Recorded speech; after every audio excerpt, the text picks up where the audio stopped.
Olá, meus irmãos, sejam bem-vindos a mais um Evangelho do Centro Espírita Chico Xavier.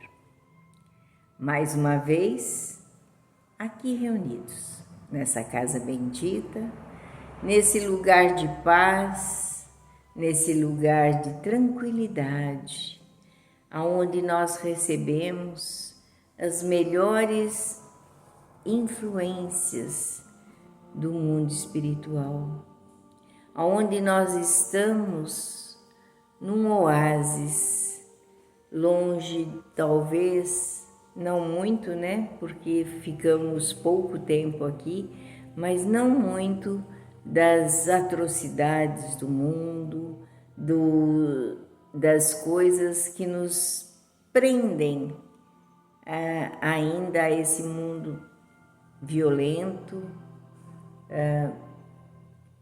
muitas vezes incapaz de nós compreendermos a grandeza de Deus diante das atrocidades do homem.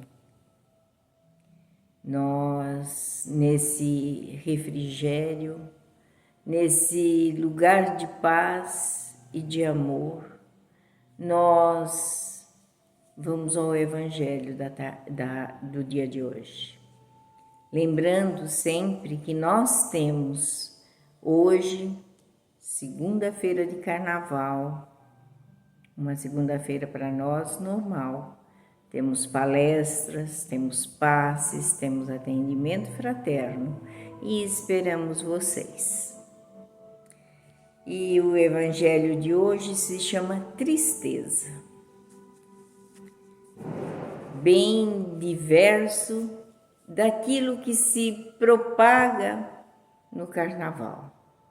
No Carnaval se propaga alegria, se propaga divertimento, mas nós vamos hoje de tristeza. Compreender o que é tristeza, porque conforme Paulo escreve na sua segunda carta aos Coríntios, no capítulo 7, versículo 10, o seguinte: porque a tristeza, segundo Deus, opera arrependimento para a salvação, o qual não traz pesar, mas a tristeza do mundo gera a morte. E está no livro Caminho, Verdade e Vida, psicografia do nosso querido Chico, e a lição é de Emmanuel. Conforme observamos na advertência de Paulo, há uma tristeza segundo Deus e outra segundo a terra. A primeira soluciona problemas atinientes à vida verdadeira. A segunda é o caminho para a morte, como símbolo de estagnação no desvio dos sentimentos. Muita gente considera virtudes a lamentação incessante, o tédio continuado. Encontramos os tristes pela ausência do dinheiro adequada aos excessos. Vemos os torturados que se lastimam pela impossibilidade de praticar o mal. Ouvimos os viciados na queixa doentia, incapazes do prazer de servir, sem aguilhões. Essa é a tristeza do mundo que prende o espírito à teia de reencarnações corretivas e perigosas. Raros homens se tocam da tristeza segundo Deus. Muitos poucos contemplam a si próprio, considerando a extensão das falhas que lhe dizem respeito. Em marcha para a restauração da vida, no presente e no porvir.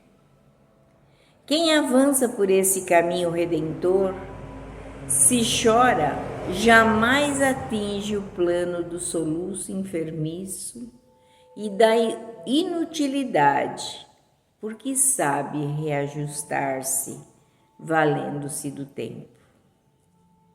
Há golpes benditos de esforço para as novas edificações do destino.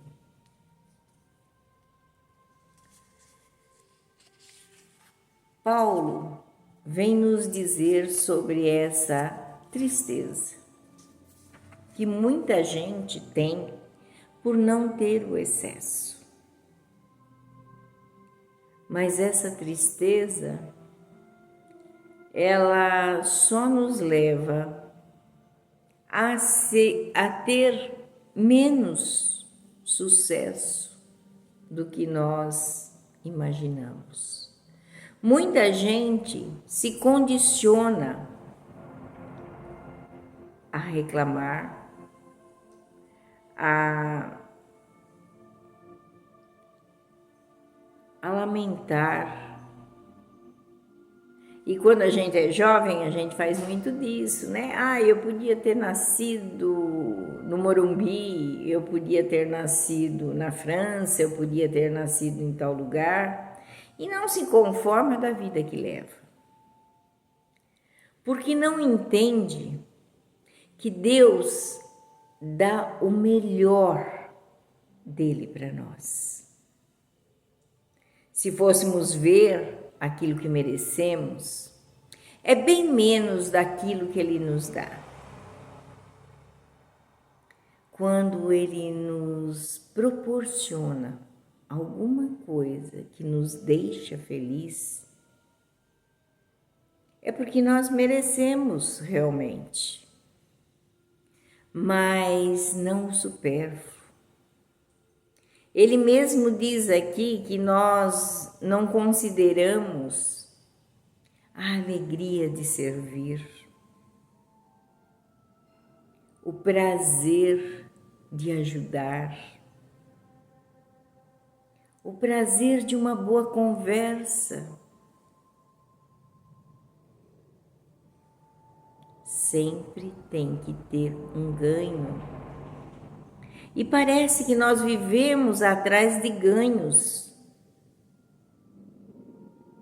quando não é isso que nós precisamos. Nós precisamos sim, é da alegria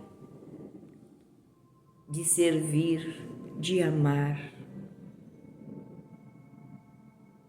de ter momentos que não vão nos dar nenhum ganho, a não ser a alegria de estar.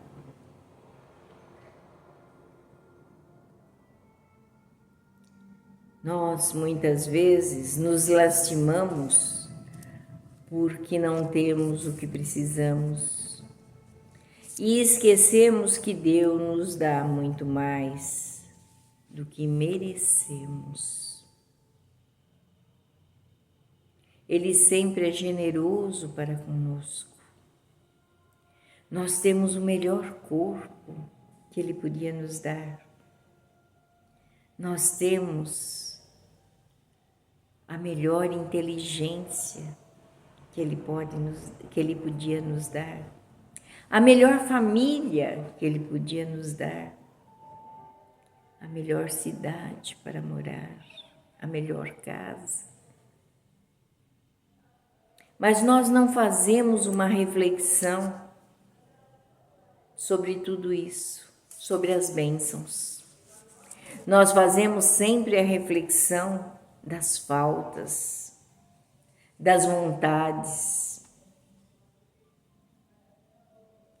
Então, essa tristeza que nos abate muitas vezes, são as tristezas terrenas, que mais tarde nós vamos verificar que vamos ter que passar por aqui novamente, porque não agradecemos o que Deus nos deu.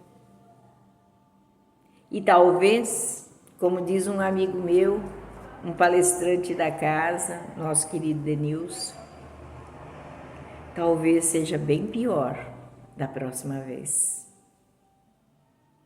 bem pior. Porque nós não agradecemos aquilo que temos.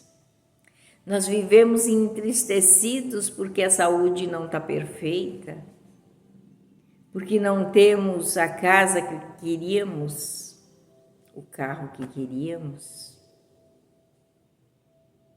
o esposo que queríamos, a esposa que queríamos, os filhos que não são exatamente aquilo que você queria. Será?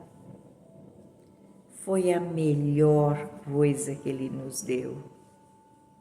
Ele é bom, justo e bom. Nos deu o melhor filho, o melhor marido, a melhor esposa. Nos deu aquilo que nós precisamos para evoluir. Por isso, nós temos que ter a alegria de conhecer Deus, de saber o quanto Ele é bom para conosco.